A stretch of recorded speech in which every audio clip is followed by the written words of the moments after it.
Assalamualaikum warahmatullahi wabarakatuh. Sebelumnya perkenalkan nama saya Ikhlasul Falah dengan NIM 51704111034. Eh, saya mengangkat judul tugas akhir yaitu analisis sentimen opini publik mengenai pembelajaran daring selama pandemi COVID-19 pada Twitter menggunakan metode naif bias.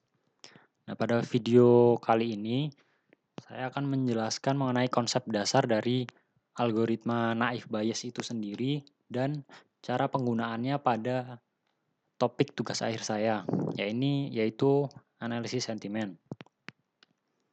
Dan langsung saja ke konsep dari algoritma naif bias itu.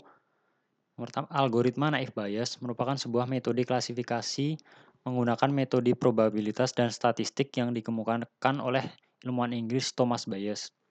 Nah, algoritma naif bias memprediksi peluang di masa depan berdasarkan pengalaman di masa sebelumnya, sehingga dikenal sebagai teorema Bayes.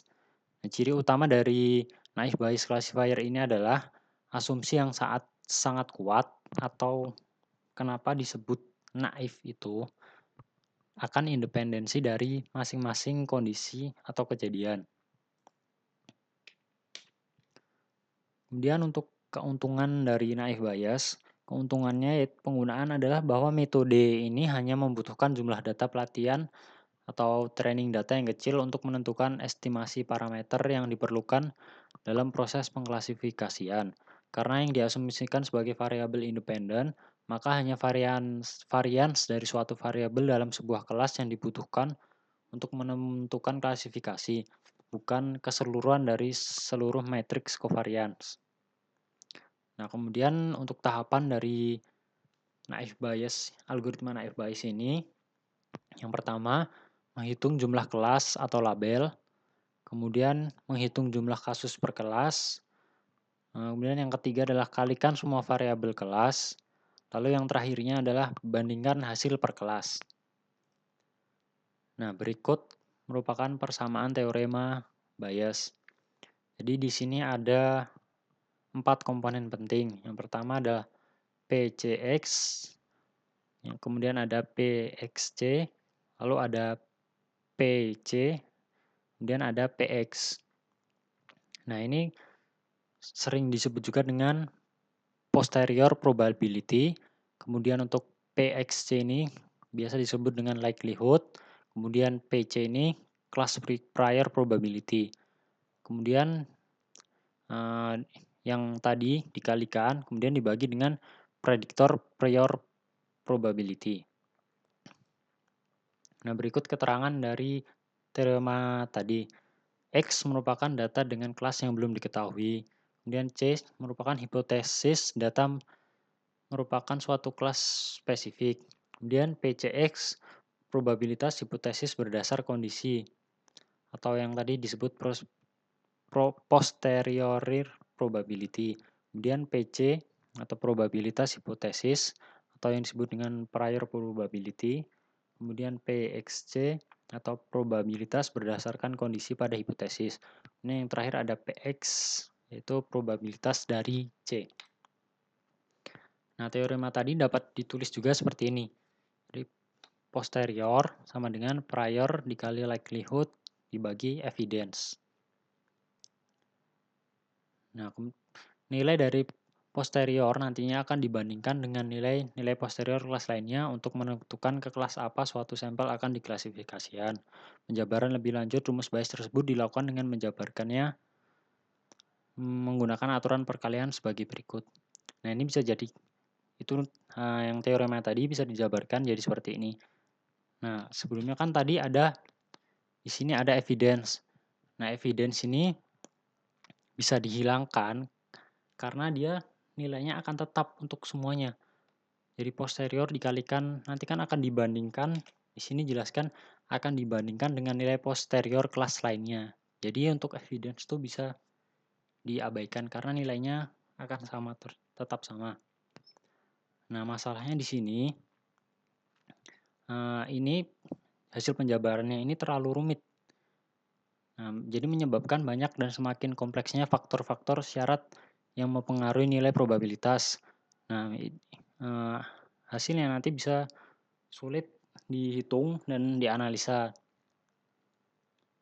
Nah, kemudian disinilah solusinya akan digunakan asumsi independensi yang sangat tinggi atau yang tadi disebut naif, yang artinya bahwa masing-masing petunjuk saling bebas atau independen satu sama lain.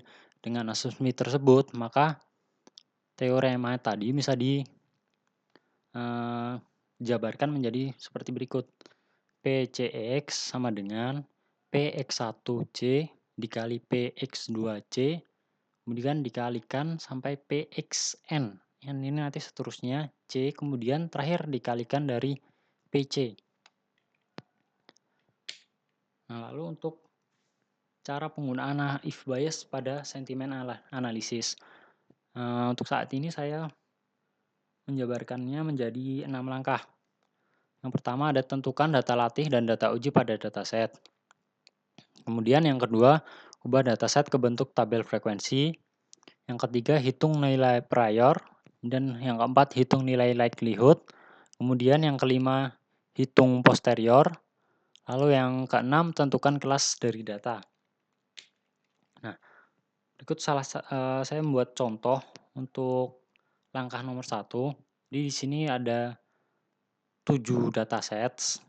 Nah, di sini saya bagi menjadi ada 6 training data dan 1 data test. Nah, berikut ada kalimatnya. Dan untuk yang training data itu sudah saya klasifikasikan terlebih dahulu menjadi positif dan negatif. Nah, jadi ada 6, kemudian untuk kalimatnya seperti berikut.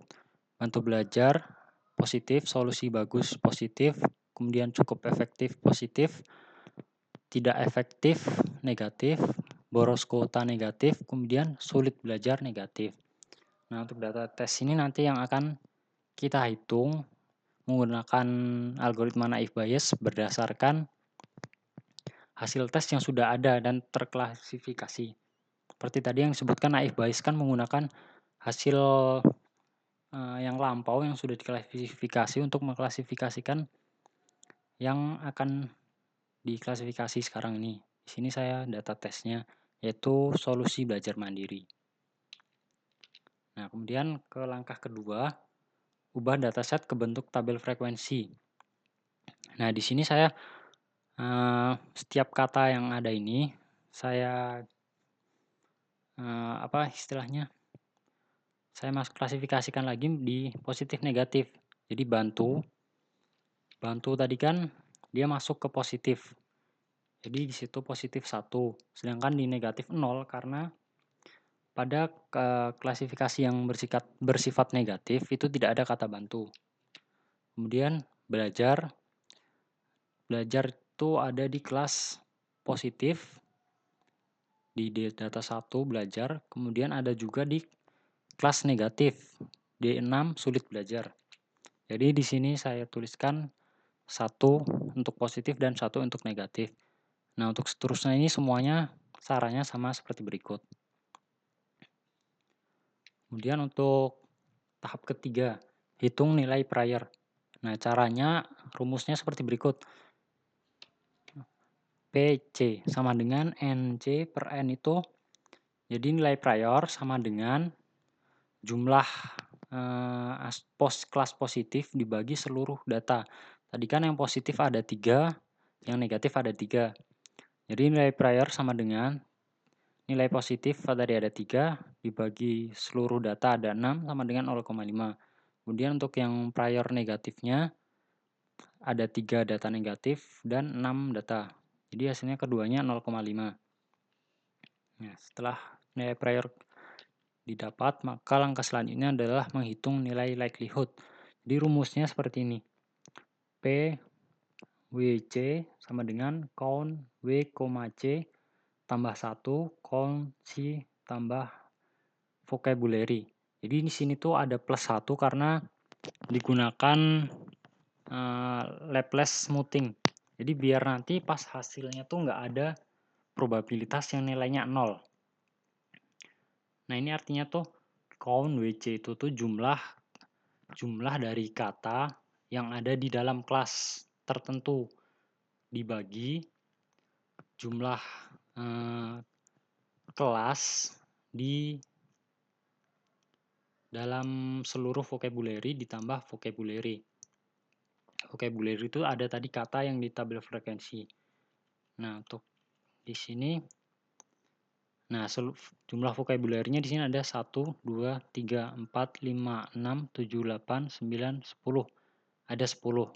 Nah, kemudian untuk yang jumlah kelasnya dari semuanya tuh ada positif ada 1, 2, 3, 4, 5, 6.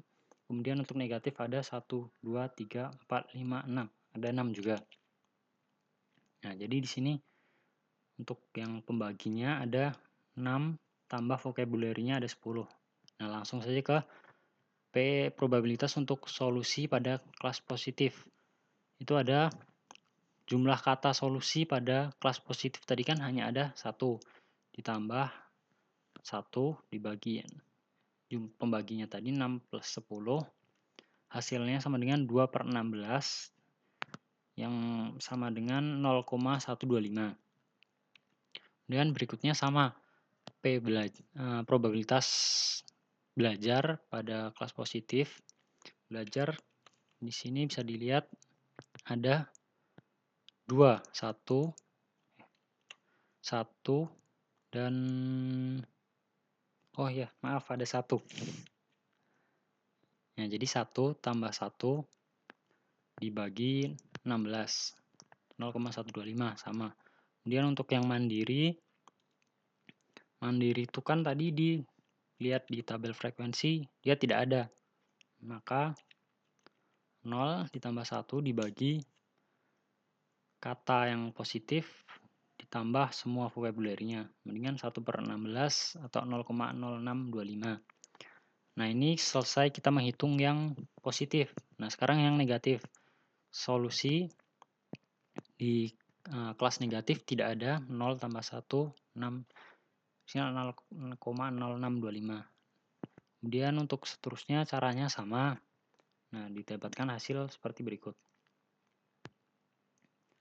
Nah, kemudian langkah selanjutnya yaitu hitung nilai posterior. Nah, itu rumusnya yang positif itu sama dengan hasil tadi yang kita temukan. Nilai likelihood ini di positif. Semuanya kita kalikan. Ini P solusi probabilitas solusi di kelas positif, belajar di positif, mandiri di positif, dikalikan nilai prior yang sudah kita temukan tadi. Nah, itu nanti perhitungannya menjadi 0,125 dikali 0,125 dikali 0,0625 dikali prior positif tadi 0,5. Maka ditemukan nilai 0,00049. Nah, untuk yang negatif sama solusi di kelas negatif, probabilitas belajar di kelas negatif, probabilitas mandiri di kelas negatif, kemudian dikalikan prior negatifnya. Maka didapatkan 0,0625 dikali 0,125 dikali 0,0625, kemudian dikali prior positifnya, negatifnya 0,5, didapatkan hasil 0,00024. Nah, dari dua hasil ini, kita langsung dapat ke langkah terakhir, yaitu tentukan kelas dari data. Nah, tadi didapatkan positif 0,0049 dan negatifnya 0,0024. Nah, dari situ dapat dilihat bahwa nilai probabilitas positifnya lebih besar. Nah, oleh karena itu dapat disimpulkan kelas dari data tes yang kita cari adalah positif. Jadi data tes ini dapat disimpulkan dia dapat diklasifikasikan menjadi kelas positif. Ya, jadi saya rasa sekian untuk penjelasan dari konsep dasar naive Bayes dan cara penggunaannya pada topik tugas akhir saya. Kurang lebihnya mohon maaf. Wassalamualaikum warahmatullahi wabarakatuh.